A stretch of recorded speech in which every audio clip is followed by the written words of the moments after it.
This week on Africa Weekly, we focus on Somalia, where designers are finding refuge in fashion. And we take a look at the Carins, Madagascar's distinctive homegrown automobile. But first, a summary of the stories that made the headlines this week. Security forces in the Sudanese capital Khartoum raided a weeks-long sit-in outside the army headquarters on Monday in a brutal crackdown that doctors said has left at least 108 people dead. Paramilitaries known as the Rapid Support Forces are thought to have been largely behind the crackdown. On Thursday, the African Union suspended Sudan, demanding a civilian-led transition authority to resolve the ongoing crisis. We decide as Council that in line with the relevant EU instruments, in particular the EU Constitutive Act, the PSC Protocol and the African Charter on Democracy, Elections and Governance, to suspend as of today the participation of the Republic of Sudan in all EU activities till the effective establishment of a civilian-led transitional authority as the only way to allow the Sudan to exit from the current crisis. The military ousted President Omar al-Bashir in April following months of protests against his authoritarian rule. But thousands of protesters had remained camped out in front of the army headquarters, calling for the generals to cede power to a civilian government. Despite several initial breakthroughs, talks between protest leaders and the ruling military council that took power after al-Bashir's ouster collapsed over who should head a new governing body, leaving the population fearing for their safety. Thousands of supporters of Angola's former rebel leader Jonas Savimbi rallied for his public reburial on Saturday, 17 years after he was killed by troops in a shootout that marked the end of the country's devastating civil war. A former Portuguese colony, Angola became a Cold War battleground after independence in 1975, when the Marxist-Leninist People's Movement for the Liberation of Angola seized control. The US lined up behind Savimbi's National Union for the Total Independence of Angola rebels, while the former Soviet Union and its allies backed the MPLA. Savimbi, known as the Black Rooster, died in February 2002 during a clash with the army in central Angola. The ceremony was touted as a symbol of national reconciliation after decades of war that left at half 500,000 people dead. If we can look to each other as brothers and sisters belonging to the same country, this moment should have happened long ago, 17 years ago. Heavy rainfall triggered a series of landslides in the mountainous Bududa district in eastern Uganda on Tuesday night, leading to the deaths of at least 6 people and dozens reported as missing. The deluge destroyed between 80 and 100 homes in the hilly rural area. The 6 killed, a woman of 73, 3 children and 2 teenagers, were all buried on Thursday. The Bududa district, which lies on the border between Uganda and Kenya, is a high-risk area for landslides.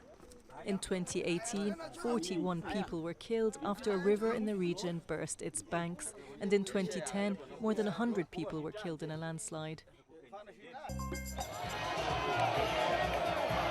Malawian opposition supporters marched through the capital Lilongwe on Tuesday and burst into government offices to protest against alleged fraud in elections last month that returned Peter Mutharika as president.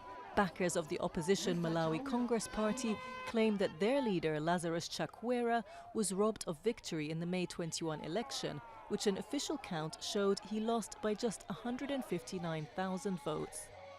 Mutharika was declared the victor with 38.6% of the vote. Chakwera has rejected the outcome as daylight robbery and launched a court battle to have the result annulled on the grounds of fraud. Tanzania became the 34th African country to ban plastic bags, according to the United Nations Environmental Programme. The ban came into force on Saturday as Africa leads efforts to stem the tide of plastic blighting the farthest regions of the globe and depths of the ocean. Possession and usage can lead to a fine of $87 or imprisonment for 7 days, or both.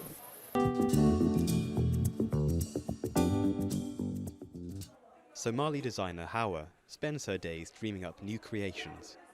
From a young age, she has found a creative outlet in fashion, despite her conflict-torn surroundings. When I began my art studies at school, I quickly found a love for designing clothes. Growing up, I realised that was my passion. I dreamed of being a designer.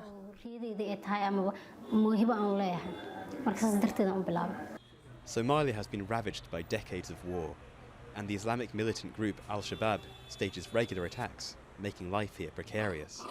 Muna, another Somali designer, set her sights on proving that it was possible to inject creativity and hope into daily life. My priority was to be an inspiration for young Somalis. To show them that it's possible to succeed in their country, that you don't need to leave to do that. Success means starting a business in the clothing sector, but also offering locally produced fabric to clients. In the capital, Mogadishu, fashion choices are often limited and very costly. The clothes are often too big. We have to take them to a tailor to be resized.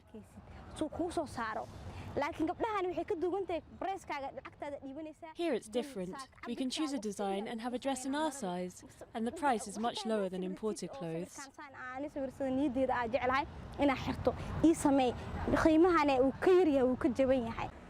And fashion is not only for women.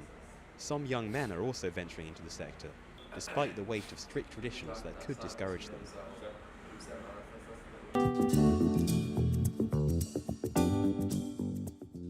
Rolling down the roads of Antananarivo, this distinctive-looking car is hard to miss. Tahiri drives for a Madagascan transport company and is proud to drive a Korenz that not only sports his company colours, but is homegrown.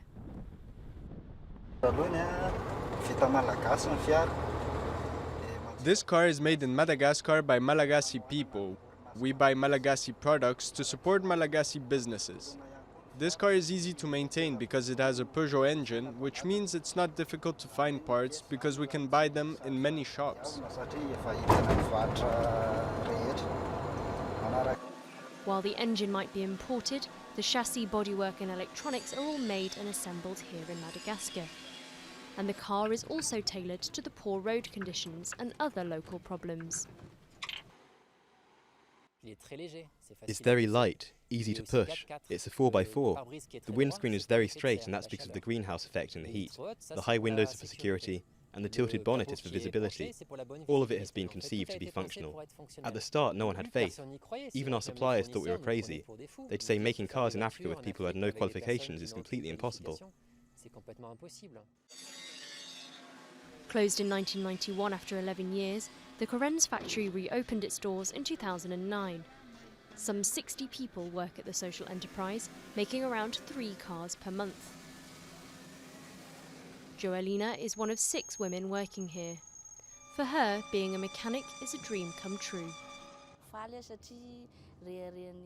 For me, I'm proud as a Malagasy, as a woman, to do the same work as a man. I love my job, especially when I see the chassis. I'm proud that I'm the one who made the Mazana 2 chassis. I'm happy when I see my work on the streets of Madagascar. 30 years ago, a Korenz Popemobile was created especially for John Paul II's visit to Madagascar. The company hopes to go down that road once more when Pope Francis visits in September.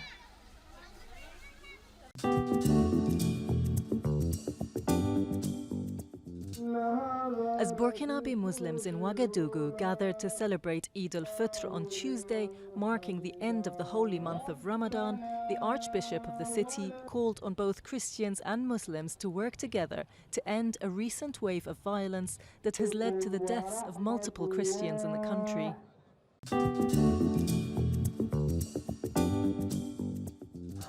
Celebrations of last Friday's Esperance de Tunis's win against Morocco's Wydad Athletic Club during the second leg of the Confederation of African Football Champion League final were short-lived.